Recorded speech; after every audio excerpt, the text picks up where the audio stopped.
Tout comme Steven Spielberg a fait hommage au serial des années 30 avec Indiana Jones, John Carpenter a fait de même avec les aventures de Jack Burton dans Les Griffes du Mandarin, un bel ovni du cinéma.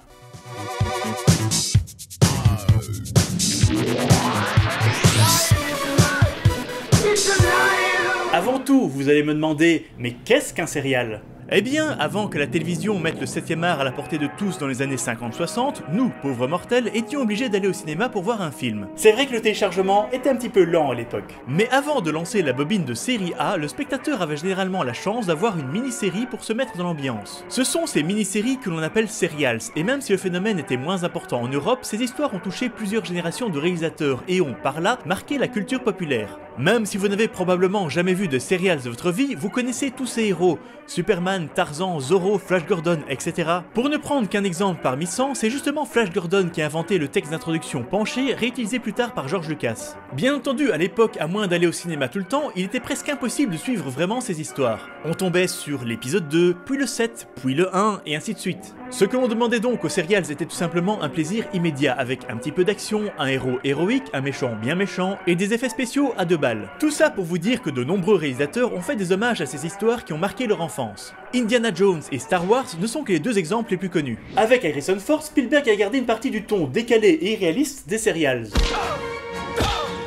Mais avec Kurt Russell, Carpenter a totalement embrassé leur concept ultra kitsch. J'en veux pour preuve la grotte antique chinoise avec des néons fluo et un escalator, c'est magnifique.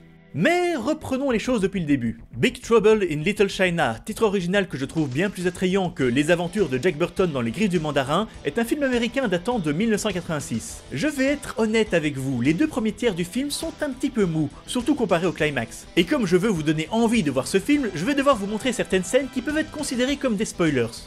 Donc, si vous voulez voir le film sans... C'est parti!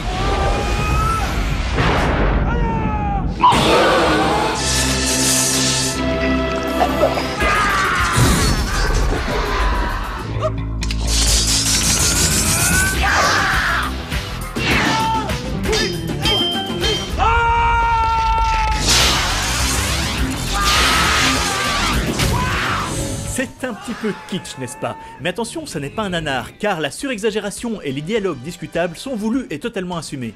Dans cette histoire, nous suivons Wang Chi et Jack Burton, aucun lien avec Tim. J'ai bien dit Wang et Jack, pas Jack et Wang, je reviendrai là-dessus plus tard. Alors qu'ils vont chercher la fiancée de Wang à l'aéroport, une chinoise aux yeux verts, celle-ci se fait enlever par les triades. En essayant de la récupérer, ils vont tomber sur Raiden et ses beaux-frères, et surtout sur le maléfique sorcier maudit David Lopen. S'ensuit une série de péripéties où Jack ne fait pas grand chose, contrairement à Wang qui bastonne à mort et où l'on rencontre la future romance de Jack ainsi que 2 autres personnages qui ne font rien. Franchement, à quoi tu sers dans l'histoire? Tout ça pour arriver au grand combat final où, après avoir bu une potion magique, nos héros font du Dragon Ball, font un Kamehameha contre un Final Flash, vite appuie sur les boutons, et où l'on a un monstre sorti de nulle part, un autre monstre sorti de nulle part et un beholder de Donjons et Dragons, et puis bim et puis paf et puis boum en plein dans le point faible.